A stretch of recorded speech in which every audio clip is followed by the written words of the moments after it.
Ugh, where do I start with this? So it was a terrible match. This Liverpool seemed so off it in so many ways. Terrible with the passing, so many misplaced passes, and so many times miscontrolling passes. It seemed as if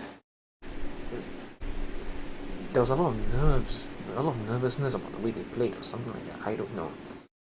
Either nervousness or just lackadaisical.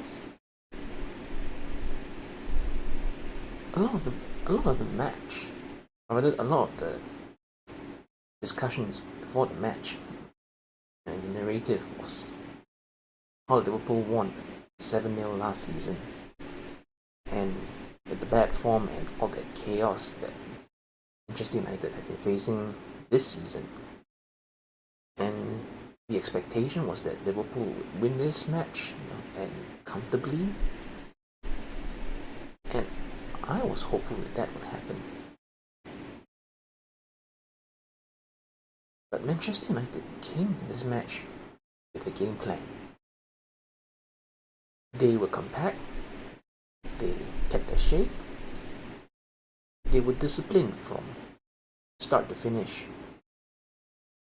I don't recall them ever pressing high up, trying to win the ball back, and force turnovers. It was them, just keeping their shape the whole time.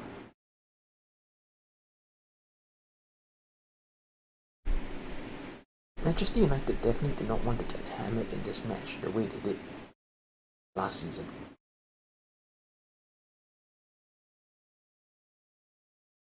But I did not expect Liverpool to be so awful, so bad, that they couldn't fashion any kind of really good chance.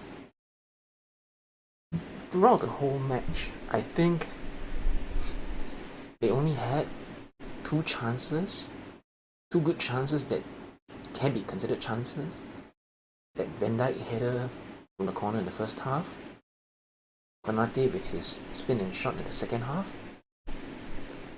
But it was Manchester United who had the single best chance in this game. That one-on-one against Alisson. And again, that situation alone, it shows the value of having a top-class, world-class goalkeeper like Alisson.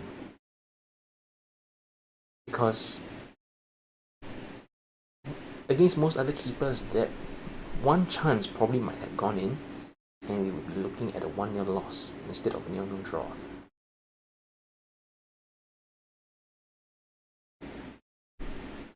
But back to Liverpool's performance.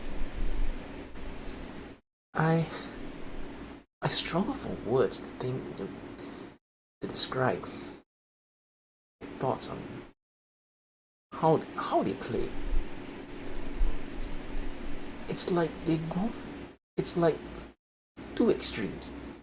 Sometimes it's 100 miles an hour and just off the cuff and panicky and overly chaotic, to the point that if they could just slow down that little bit, sometimes they can find better passing options, better passing avenues, or sometimes better windows of opportunity to play a pass or to take a shot. It seems like they are rushing themselves so fast to the point that they're making themselves panic in their decision making. That's one extreme. And then the other is when they are playing at no miles an hour, where they seem slow and ponderous, no idea where to go, lack of ideas.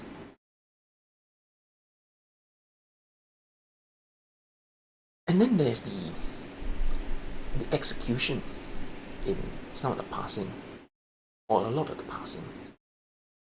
Again, so many overhit passes, so many mishit passes, so many miscontrolled passes. Nunes was guilty of this a number of occasions. But then the worst offender today was Trent Alexander-Arnold. So many overhit crosses, and it wasn't like he was under pressure, being hounded by a defender and just having to throw one in, hit and hope. He had time, he had space to measure those crosses, and then he overhit them.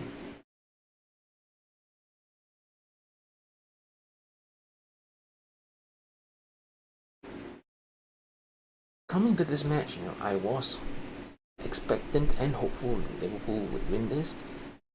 And for the first maybe 15 to 20 minutes or so, Liverpool were energetic.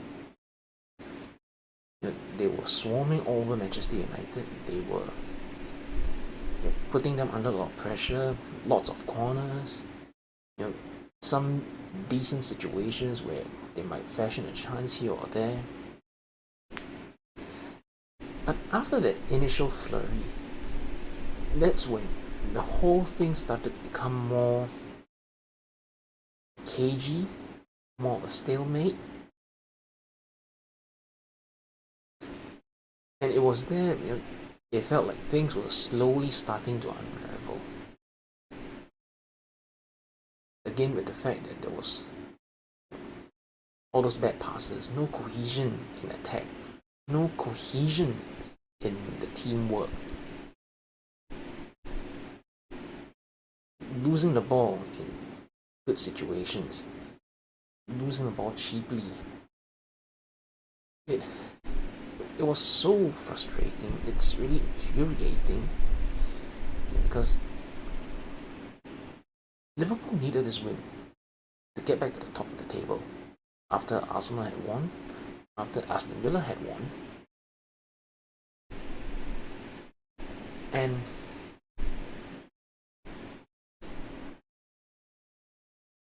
it just seemed like, what can I say? I don't think it was that Liverpool didn't want it enough. It seemed more like, indeed, there were some players who, probably overawed by the occasion, nervousness, maybe. This is a big match. It is a very big occasion. And generally, these two teams are each other's biggest opponents. Some players rise to the occasion, some players get nervous. Maybe that's what happened, I don't know. So angry. Yes.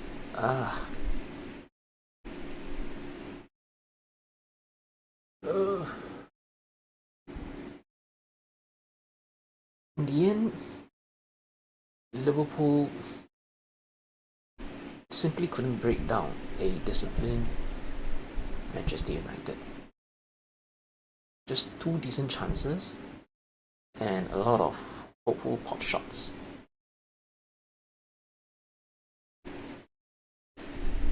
But what's done is done. The match is over.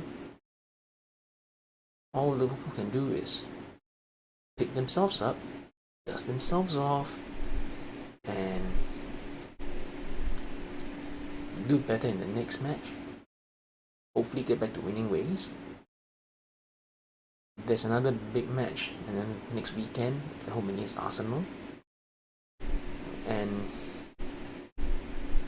of course, notwithstanding how Aston Villa would do in their match that week, this match probably will determine who goes top of the table by Christmas.